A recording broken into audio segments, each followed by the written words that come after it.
Hey guys, what's going on? Welcome to Black and Nerdy Tabletop here. Today we're going to take a look. There we go. Got to put the music on. Shadows on Innistrad. Innistrad. Okay. It's the remastered version of here. Innistrad is looking pretty good. Don't forget to rate, comment, subscribe, and all that good stuff. Support the channel. And let's go ahead and get started. Shadows of Innistrad.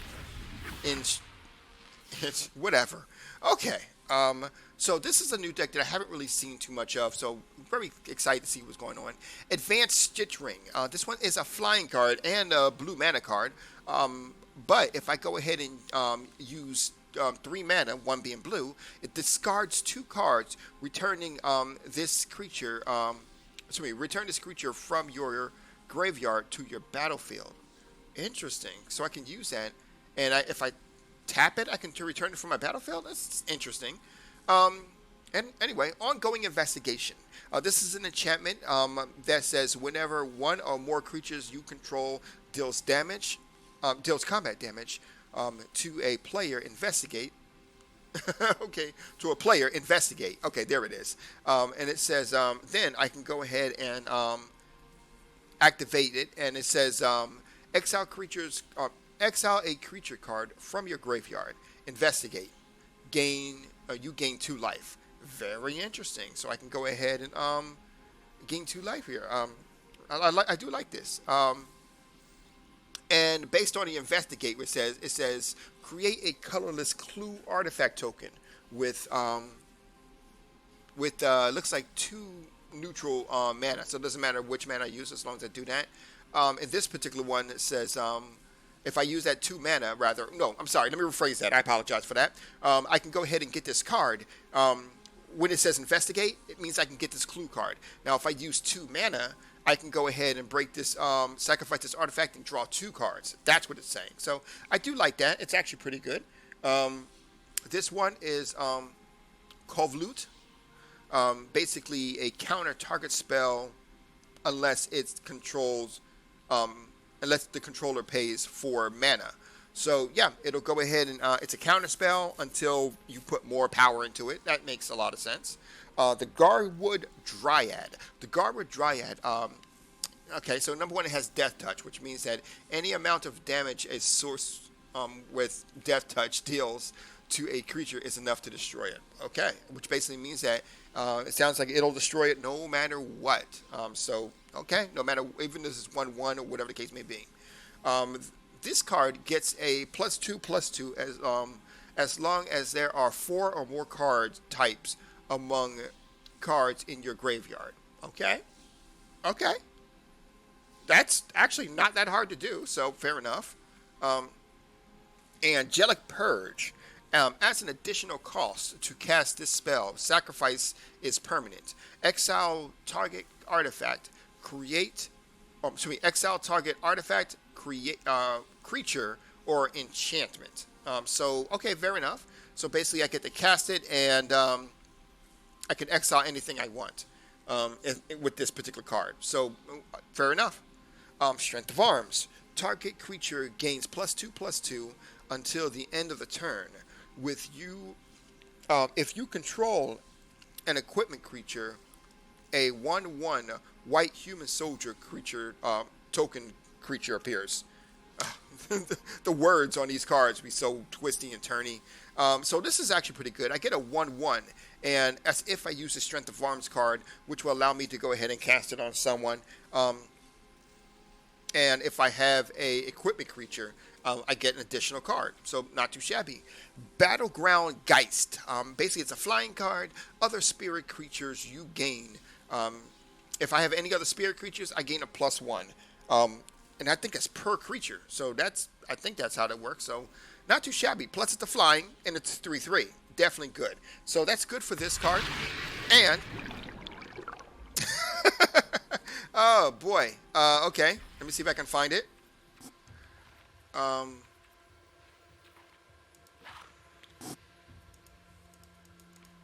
on. Open up. Come on.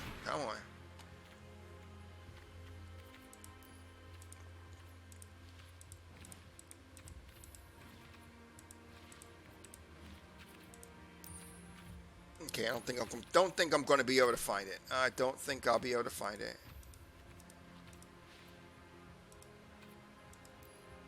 Oh, correction. I actually might find it. Come on. Where are you at? Where are you at? Mr. Arms, gliders, defriend. Maybe I'm gonna hear if I can find the new ones. Is there something here?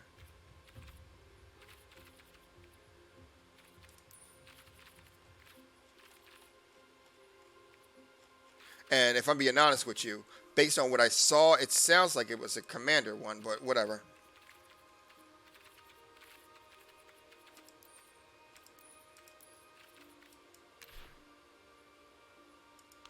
All right, well, we ain't got it. So unfortunately, I only lost out on that one. I don't know what it was, but I messed up on that. So let's go ahead and unwrap this one.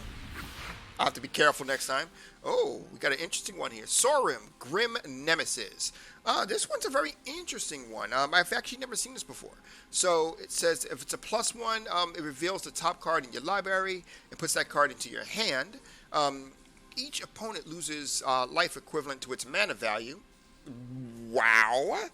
So that's a really interesting move. That means that I get a card, and depending on the mana value of said card, that's how much life you'll lose. That's impressive. That's crazy. The other one says the -X means Sorin deals X damage to the target creature or planeswalker, and you gain X life. So whatever damage he does is the life I get. I like it. I love it. I want some more of it. And last but not least, -9 says the creature create a number of 1/1 Blink Vampire Knights, which is on the left. Oh, they got lifelink. That's nice. So nice. Definitely good one here. Veteran Karthar. Basically, this is a 2/2, and the target human gains double strike until the end of turn, as long as I use this particular mana, which is 3 normal mana and 1 white. So love it. Strength of Arms. I believe I looked this one up in a previous one here, but basically it's a it'll go ahead and give someone 2/2 until the end of the turn, and if it has an equipment, it'll give a 1/1. 1/1 token character called Human Soldier, which very good, especially if you got like a human deck. So here's one called Midnight Scavengers. So this one says when this card enters the battlefield, you may return target creature cards with mana value 3 or less from the graveyard to your hand. So if you have something like this, it allows you to do it. I do like that actually. It's a 3/3 too, so can't get mad at that. Byway Courier. Byway Courier is a 3/2 card. If you die, it investigates, which basically means that I get the clue. So this clue, if I go ahead and use 2 mana, doesn't matter which mana, I sacrifice it and I actually I get 2 cards. I like that. I like the extra gameplay part of it too. I've always liked that stuff. Anyway, Fogwaker. When a Fogwaker enters the battlefield, target creature and opponent controls doesn't untap during its controller's next untap setup. Nice. So that basically means that once it's asleep, it'll stay asleep. I like it. Last but not least is the Faith Bearer Paladin. Nothing big about this one in terms of extra stuff, but it does have lifelink and it is a 3/4 card. So I do believe that this would be a really decent card. Lifelink is always good, allows you to heal. And let's go ahead and see our special card and making sure we don't miss this one. I hunt bigger game. Ooh, well said, sir. This is Garrick Relentless. So this one's a very interesting one, and it is a legendary planeswalker. So I think the other one I had might have been legendary too. But anyway, moving on. If this card has 2 or fewer loyalty counters on him, transform him into the Veil Cursed one. So, there's a lot going on here. This card deals 3 damage to target creature. The creature deals damage equal to its power to him. Okay, fair enough. Also, create a 2/2 Green Wolf token on creature token. So, okay, interesting. I actually do like this one. And then it allows me to go ahead and create wolf tokens. But if I am cursed, then it creates a 1/1 black creature token with death touch. So it does at this point it doesn't even matter. It's going to kill anything. Sacrifice a creature. If you do, search the library for the creature's card, reveal it, and put it in your hand. Okay, so basically I can sacrifice a creature and put it back in my hand. Okay, if I, when I sacrifice it. So, when I do sacrifice it, excuse me. Creatures you control gain trample and get XX until the end of the turn, where X is the number of creature cards in your graveyard. Oh, you control gets trampled and gets XX into the X of turn.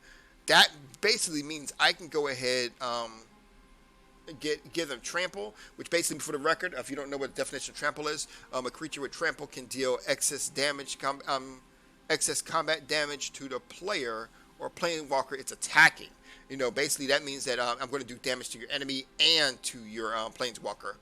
Wow, impressive. Okay, so let's go ahead and unpack this last one. Okay, so we got cryptic whatever fragment. This one's okay. Looks like once it enters the battlefield, it enters tapped. So that's interesting right there. Once it's untapped, you can add any mana to any color. And at the beginning of your upkeep, if each player has 10 or less life, you can go ahead and create this fragment. The fragment is a 1/4 card with flying and death touch. That's really good. The Grath Mole, whenever you sacrifice a clue, you gain 3 life. That's really good, really, really good. This particular card, the Arsonist, at the beginning of your upkeep, if no spells were cast on the last turn, transform. And then they turn into the werewolves, which become creatures. So they do actually get stronger as long as you don't cast no spells. That's impressive. Rabid Bite. Target creature you control deals damage equal to its power to target creatures you don't control. Okay, so basically what that means is that if you target a creature, you control its damage equal to the powers that you don't control. Okay, so it basically means that it won't do, if it's done on a lower end enemy, it won't do as much damage, which makes sense. Here we got the Insolent Neonate. Basically, I can go ahead and use it. It has Menace on it, which means that it can't be blocked except by 2 creatures or more. And I get to go ahead and discard a card, sacrifice this card, and then draw a card. Weird stuff, but it allows me to go ahead and get a new card. Fair enough. Convley, I believe I said this one already, but what it does is it targets, it's a target spell unless it's controlled by a 4 neutral mana. So fair enough. I don't really understand that card, if I'm being honest with you, but we're running out of time, so I got to keep on going. Traveler's Amulet. Basically, one mana will allow you to sacrifice the amulet, search your library for a basic land and reveal it, put it in your hand, and then shuffle it. And then our special card for this particular pack. I'm definitely putting this in my white deck. We got a 3 neutral, 2 white mana card here with flying. It has flying, so you know how flying is. It has flash, which basically means that you can cast a spell. You can cast a spell with flash anytime you could, cast an instant. So basically, you can cast a spell, flash spell, at any point in time that you want to with this card out. And on top of that, it has Vengeance. Attacking does not cause a creature with Vengeance to tap. And then on Indestructible, too. This is a really powerful card. And of course, it's a legendary creature. I didn't even notice that. It's a 4/4. And on top of that, when this particular card enters the battlefield, the creatures you control gain Indestructible until the end of the turn. When a non-angel creature you control dies, transform him into basically this Archangel character who gains pretty much +2 and +1. And then on top of that, it does additional damage. When this creature transforms, it deals 3 damage to each creature, to each other creature and each opponent. God damn. So all the creatures and your enemies, the Planeswalker, take damage. I love it. Let me know what you guys think. Great, great, great card right there. You guys have a good night.